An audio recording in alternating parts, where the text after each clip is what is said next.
দুটো পায়ের মাঝখানে 4 আঙ্গুল পরিমাণ অথবা এর চেয়ে বেশি, 1 বিঘার বেশি যেন না হয়, 1 বিঘার কম 4 আঙ্গুলের বেশি পাকা করে পায়ের সামনে এবং পিছনে সমান করে দাঁড়ান। সেজদার স্থানের দিকে চোখের দৃষ্টি রাখেন। দুটো হাত কান পর্যন্ত স্বাভাবিকভাবে কিবলার রুখ করিয়ে ওঠান।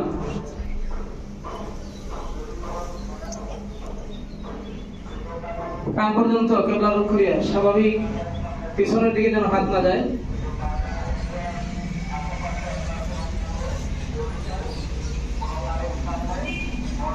আল্লাহু আকবার বলে তাকবীরে তাহরিমা বললেন।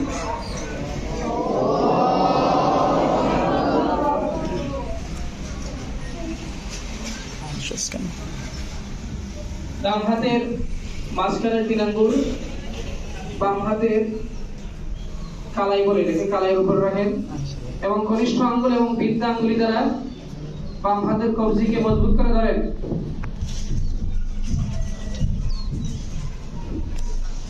দাঁড়ানো অবস্থায় প্রথমে সানা পড়তে হয়। মনে মনে জোরে করেন না, মনে মনে সানা পড়েন।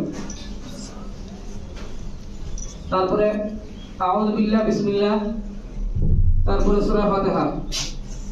সূরা ফাতিহা শেষ করার পরে আমিন বলবেন, তারপরে অন্য সূরা মিলাবেন। অন্য সূরা মিলানোর পরে দাঁড়ানোর কাজ শেষ। তারপর আল্লাহু আকবার বলে রুকুতে যাবেন। রুকুতে যাওয়ার সময় মাথা, পিঠ এবং কোমর একদম সোজা রাখবেন।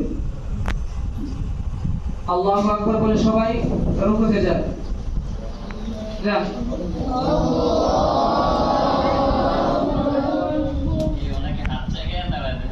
হাতের আঙ্গুলি ফাঁকা রেখে হাঁটুকে মজবুত করে ধরেন। হাতের আঙ্গুলগুলি ফাঁকা রাখেন, আঙ্গুল ফাঁকা রেখে হাঁটুর মধ্যে মজবুত করে ধরেন। পিঠ, কোমর এবং মাথা সোজা রাখেন, মাথা উঠানো যাবে না। পিঠ, কোমর, মাথা একদম সোজা। মাশাআল্লাহ, সবাই ঠিক আছে?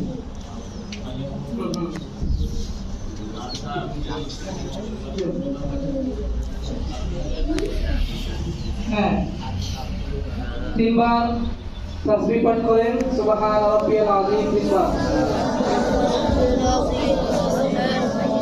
বেজুর পাঠ করতে হয় 5 বার, 7 বার, 9 বার, 3 বার। তারপরে ওঠার সময় সামি আল্লাহু লিমান হামিদা রব্বানা লাকাল হামদ বলে মাশাআল্লাহ করো, সুন্দর হয়। সোজা হয়ে দাঁড়ান। সামি আল্লাহু লিমান হামিদা রব্বানা লাকাল হামদ বলে দাঁড়ান।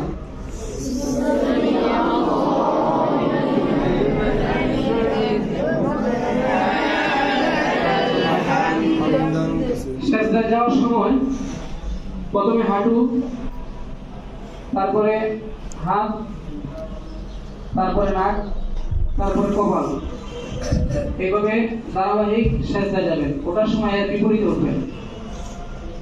যান, সেজদায় যান। আল্লাহু আকবার বলে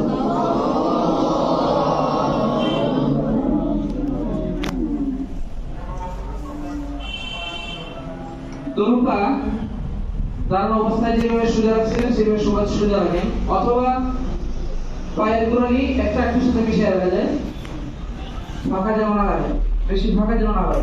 পায়ের গোড়ালি একটা একটার সাথে মিশিয়ে রাখেন।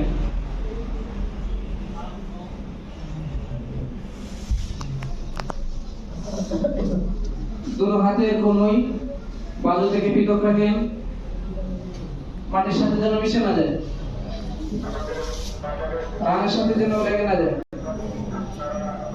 তাসবিহ পাঠ করেন, বেজুর সুবহান রাব্বিয়াল আ'লা।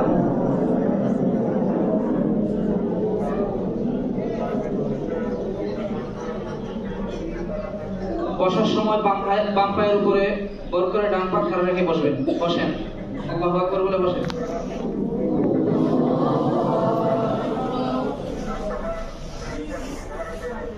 হাত হাঁটুর বাহিরে যেন চলে না যায়, হাঁটু বরাবর হাত থাকবে। বসার সময় দৃষ্টি থাকবে খুলে, দুটো হাঁটুর মাঝখানে।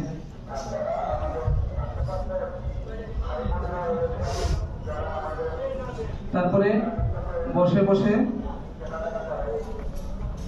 প্রথমে কি পড়বেন? আত-তাহিয়াতু, তাশাহুদ, তাশাহুদের পরে দরুদ শরীফ, তারপরে দোয়া মাসুরা। দোয়া মাসুরা শেষ করে ডান দিকে সালাম ফিরাবেন। ডান দিকে যখন সালাম ফিরাবেন তখন নিয়ত করবেন ডান কাঁধের দিকে তাকিয়ে ডান দিকে যারা আছে তাদের উদ্দেশ্যে, মুমিন জিন্নাত হোক মানুষ হোক, সবার নিয়তে ডান দিকে সালাম ফিরান। আসসালামু আলাইকুম ওয়া রাহমাতুল্লাহি ওয়া বারাকাতুহু।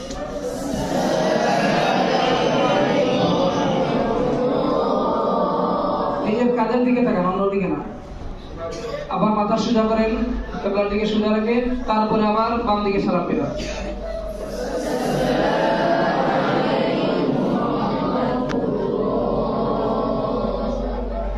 এই হলো সুন্দর তরিকা আপনাদের নামাজের। এইভাবে সুন্দর করে নামাজ আদায় করবেন ইনশাআল্লাহ। পারবেন না সবাই? ইনশাআল্লাহ। আল্লাহ তাআলা আমাদের সবাইকে কবুল করেন। আমিন।